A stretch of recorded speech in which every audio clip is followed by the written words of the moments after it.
Alam mo, hindi ka papapasukin ng Panginoon dito. Kung hindi ka tao, anong nilalang ka ng masamang espiritu? Ano ka? Sa dyablo. Ikaw ba ay kapre, duwende, patay, na babae, lalaki? Ano ka ba? Lalaki ka ba, babae? Babae. Babae ka rin, hindi ka tao. Saan ka nakatira? Sa loob ng bahay nila? Saan ka ba nakatira sa loob ng bahay nila? Sa aparador. Sa aparador ka? Bakit kung nasa aparador ka nakatira? Anong aparador yun? Sinaunang aparador o bagong binili?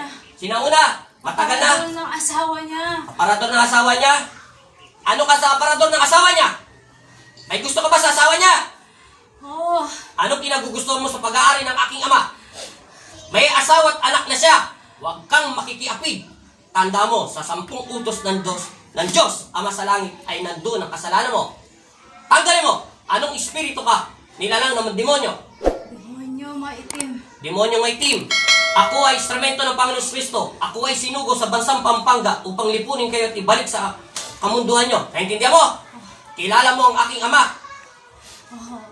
May takot ka na sa aking ama. Oo, may takot na po. O sige, tanggalin mo lahat. Lulusubin kita kung saan ka nakatira. Nagulat ka, no? Paano kita natawag? Ano yung manggagamot nito? Yung ba yung magkukulam o manggagamot talaga? Ang kukulam. Magkukulam sila? Sige, Gamit ako. ginamit ka? Ginamit ka ng manggagamot para magkukulam? O yan, record mo. Sabi mo doon sa manggagamot na plastic o magkukulam na etc. gamot-gamutan, tawaan siya ng aking ama sa kanyang ginagawang kasalanan. Naintindihan mo? Opo. Ibigay mo ang sakit doon sa magkukulam. Opo. Itapon mo ngayon, di ba? Ikaw sa kandyablo at nagpakilala ka na. Sige, ihatid mo doon sa magkukulam yon. Ibigay mo lahat ng sakit. Lahat. Isipin ko po siya yung mukha niya. Bibigay ko po lahat. Tanggal. Hindi ka tao. Isa kang demonyo. Bakit akala mo matatakot mo ako kung magpapakilala ka ng isang demonyo? Ha?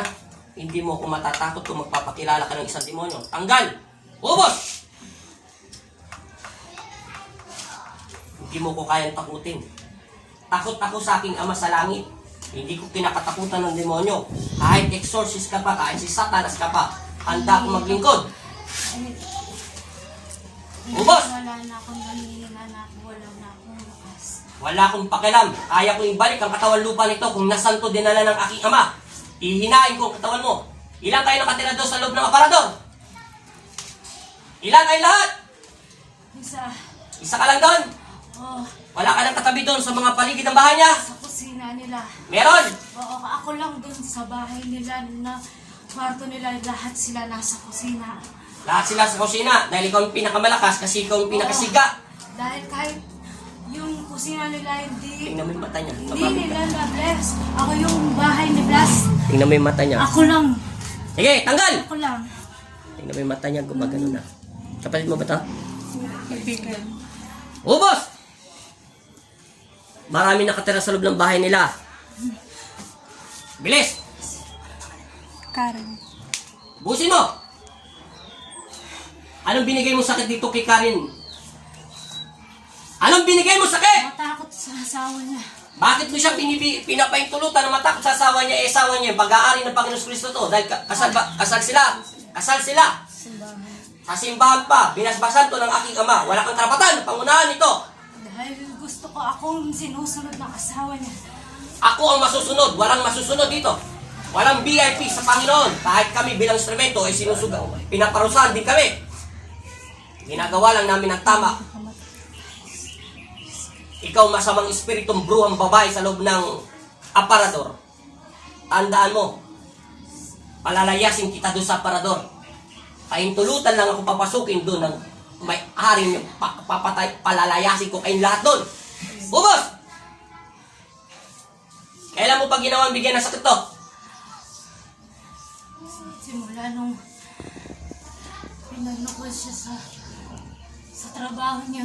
Sa trabaho niya? Yung nararamdaman ng katawan niya, na yung nararamdaman ko sa katawan niya, yung pinaramdaman ko sa kanya na sakit, na namanhid yung mga kamay niya at hindi na niya ito magagawa. Sinabi ng anghel dito, salamat, Angelito at Rafael at Jesus sa sinag.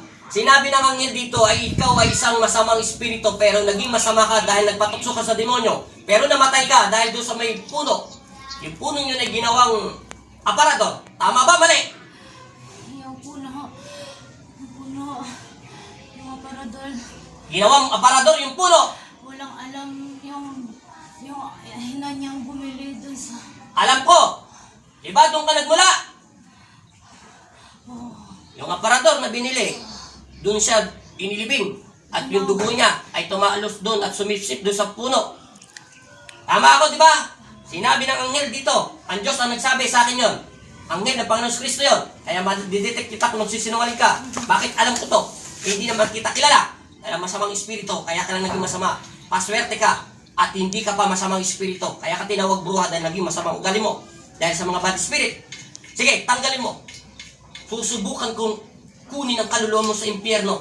Sana pagbigyan ako ng mga anghel para makakit ka sa langit. Lahat pantay-pantay ang pag-ibig ng Diyos. Kaya anuman masama ka pa at naging masama ka, kukunin ka ng Panginoong Kristo para iakyat sa langit at para gumawa ka ng kabutihan. Pero tanggalin mo ang lahat. Ubos! Tanggal! Meron pa wala na? Meron pa wala na? O, tanggal. Diba sabi sa'yo, hindi kita sasaktan? O, sige, tanggal. sa kamay niya. Tanggalin sa kamay. Lahat. Kailan ito gagaling? Sige, salamat. Eh, hindi.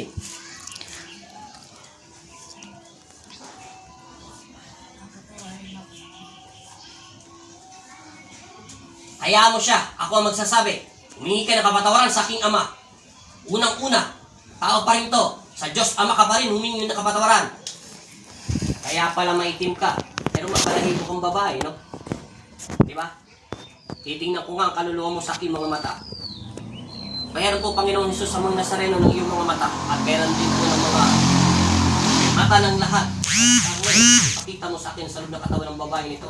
Kung sino ba talaga ang itsura nitong babae nito. Maalis to. Maalis to yung sa kamay niya. Bata ka pa'y namatay. Nasa 22 taon ka, 24 ka lang namatay. Tanggal, ubos. Huwag ka magpasanib sa masamang espiritu para hindi ka maging bruha. Sayang lang kagandahan mo ng unang panahon. Angelito, Rafael, Jesus sa sinag, ang anghel na sinugo ng Panginoon Kristo sa akin, ang mata ng lahat, ng aking katawan. Kung pahintulutan ako ng aking ama si Kristo, o pwede bang paakyatin mo to sa langit? Pero ang aking ama pa rin ang magpapasya. Pwede hawakan niyo po yung mga kamay niya. Tulungan niyo po ako. Alam ko, tapusin mo muna ang sakit. Ubusin mo. Babasbasan kita sa pangalan ni Kristo. Meron pa, wala na? Bilisan mong tanggalin.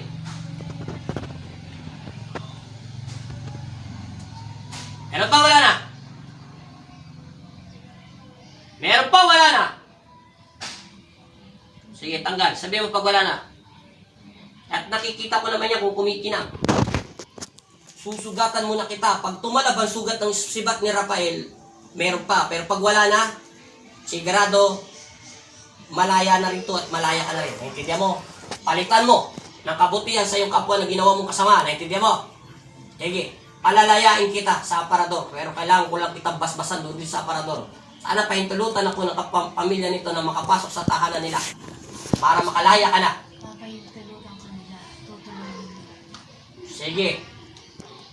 Pagdasal ka sa aking ama at ipagdadasal ko rin ang pamilya nito upang makahintulot at makapasok ang aking mga paa. Meron pa, wala na? Papagpahingayin ko siya. Hindi mo na kailangan siya pagpahingayin. Ako ang masusunod dito. Ang aking ama pa rin ang una. Ang aking ama magpapahinga nito. Walang kaluluwa nito rito. Alam ko nasaan ang kaluluwa niya. Pansamantalang pinalis ng Panginoon Kristo para makapasok ka ng maayos. Dahil hindi ka makapasok kanina.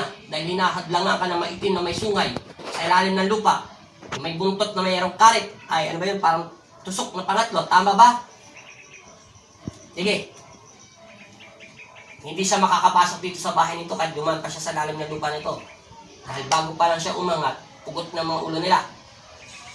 Akala nyo, makakaisa kayo kay Arcangel, pati kay Rafael? Hoy, hindi kayo makakaisa ron. Kahit nakapikit yun, pag dumilat ang mga mata nyo, paktay kayong lahat. Ubos. Kulang-kulang. Walang kulang-kulang dito. Puro na lang lahat ng taong kulang. Ay, shout out pala dyan sa mga nanonood subscribers sa akin, ha? Kahit nababawasan tayo ng subscriber, dumadami pa rin yung nanonood. Laban lang. May sumpong si YouTube.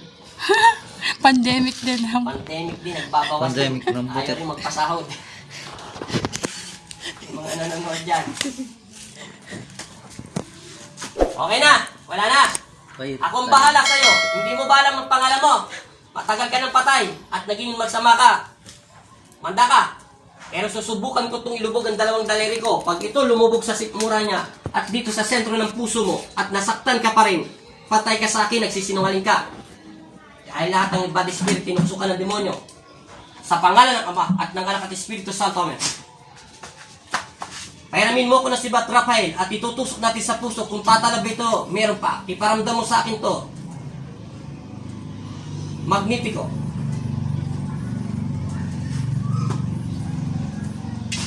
Sa pangalan ni Jesus. Wala na, malambot na. Tingnan ko pa to. Sa pangalan ng Ama, ng Anak at Espiritu Santo, Amen. Wala na. Mabait pala to kausap. Kala ko ba? Magkukulang ba yung mga gagamit nila? O sige. Minto ka na, ha? Palalayain kita. At palalayasin kita sa demonyo may sungay yan at merong karit na 3 at saka may buntot. Palalayain kita dyan dahil ikaw ay namatay sa puno at ginawa kang aparador. At yung puno ay sinisip yung dugo mo. At doon ka sumanib sa ngalan ng Ama, ng Anak at Espiritu Santo, Panginoong Hesus at Amang Nazareno. Muli po ako nananalig at nananampalataya sa iyo bilang instrumento. Nakikiusap ako bilang instrumento niyo dito sa lugar ng Pampanga. Ama, humingi po ako ng gabay at basbas sa taong ito na itong patay na ito sa panahon niya, siya'y namatay at ginawang aparador at sa puno po siya namatay at inilibing. Ang kanyang mga dugo ay tumalaytay doon sa puno at sinipsip po na ito ng ugat. Humingi po ako ng pahintulot na itong ligaw na kaluluwa ay ginagawang masama ng masamang espiritu na may buntot. Pinalalayas kita at masamang espiritong may buntot at merong panusok na 3 sa loob ng katawan ng patay nito upang wag mo tuktuksuin ang aking Ama pa rin na may pag-aari nito. Sa pangalan ni Jesus, lumayas ka at maging payapa ang iyong isip at kaluluwa. Amen. At sumalangit nawa ang iyong kaluluwa kung nasan ka man ngayon. Sa ngalan ng Ama at ng Anak at Espiritu Santo, ligaw na kaluluwa at naging masama, lumayas ka at ikaw tumahimik ka na at umakyat ka na sa langit. Sa pangalan ni Kristo, Amen. Ama Jesus, Amang Nazareno, kami ang iyong mga anak. Ilayin niyo kami sa panganib at masamang espiritu. Binigyan mo ko ng kapangyarihan, kaya kayo po manguna sa aming buhay. Amen. Sa pangalan ni Jesus, siya'y nawa. Sa pangalan ng Ama at ng Anak at Espiritu Santo, huwag na natin tumisingin. Ang pangalan nito? Karen Joy. Karen Joy, tinatawag ko ang iyong kaluluwa at diwa at isip at puso kung nasama ng iyong kaluluwa at dinala ng aking Ama. Panghintulutan mo ko, Panginoon Kristo, tinatawag ko na ito upang makabalik sa Kanya, maluwalhati sa Kanyang kaluluwa at katawan lupa. Amen. At gumising ka sa pangalan ni Jesus. Amen. Idilat mo yung mga mata mo. Idilat mo yung mga mata mo. Anong pangalan mo? Anong pang middle name mo? Ilang taon ka na? 25. Hindi ka demonyo. Ha? Ano? Hindi mo sinabi demonyo ka? O ngayon, huling tanong. Nasaan ang kaluluwa mo? May nakita ka ba may team? Etc. Pangit, etc. Luwanag, flashlight, o ano? Nandun po ako dun sa Saan? kwarto ko lang. Ano, sino nakita mo sa kwarto nyo? Yung babae po. Nakaharap po ako dun sa aparador. Nakaharap ka doon sa parador? Tapos yung ano po yung parang Parang ano?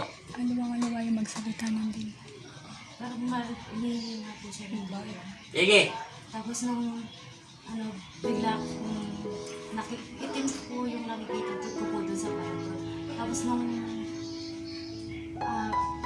ano parang tinatawag na po ako. Okay. Nakita ko po yung liwanag. Liwanag. Dikit. Sa pangalan ng Ama at ng Anak at Espiritu Santo, Amen. Binabasbasan kita sa pangalan ni Jesus na ikaw ay gumaling. Amen. Pakiramdaman mo yung sarili mo. Maglakad ka. Lakad. Salamat po. Lakad muna. Mamaya ka na magpasalamat. Pagpag mo muna lahat ng sakit mo. Ano pakiramdam mo? Kamay, kung nanginginig pa. Wala na po. Hindi ka na mangangati. Hindi ka demonyo. Hindi mo kilala si Jesus. Oh, angel yan. Po ako sigurado. Ano? Pakairam nga yan. Sabi mo kanina, hindi mo kilala si Jesus. Di mo ba pakilala mo ang Panginoon? Wala na po. Sagrado po ako. Ba't sinabi mo, hindi mo kilala si Jesus, hindi mo kilala si Kristo, hindi wala kang kilala ang Diyos. Sabi mo, demonyo ka ba? Ikaw nagsabi yun eh, buka ng buka sa bibig mo. Alam mo yon, hindi ikaw yon. Yun ang sinasabing medium. Doon mo malalaman ang katotohanan kung mayroong nakapasok sa'yo. Naintindihan mo na? Gagaling ka na, makakatulog ka na, pero bawasan mo daw pag ninervyos mo, walang kakwenta-kwenta yon. Naintindihan mo na? Tumalong ka. Tingnan mo yung video niya, at saka yung picture niya, iba mukha niya. Tsaka hindi siya yung din sa ano niya, diretso magkas na. Pangalan sa una. Ito, pag nagsasalita tong si Karen Joy, pautalutan. Siya na yan. Oo, pero yung nagsasalita kanina sa loob ng katawan niya, diretso-diretso. Kasi hindi ikaw yun. Pangalan na. Oo, naintindihan mo na? Ipagpag mo lahat ng sakit mo. Hindi, papagpag lang yan dyan. Automatic na yan, hindi didikit sa tao yan. Ano pakiramdam? Paningin ko po naman. Lakasan mo yung paningin mo, ano? Paningin ko po maliwalas na po. Ano, nakikita mo na yung mga kaibigan mo? Gumanda po lalo. O, sige, magpasalamat ka sa Panginoon. Okay na? Magaling ka na? Wala na yung pangangati ng katawan mo? Okay na? O, sige, salamat din ha. Magdasal kayo lagi. Kung maniniwala basta-basta, lagi kayo magdasal. Yun yung paniwala mo, Panginoon ha. Sige,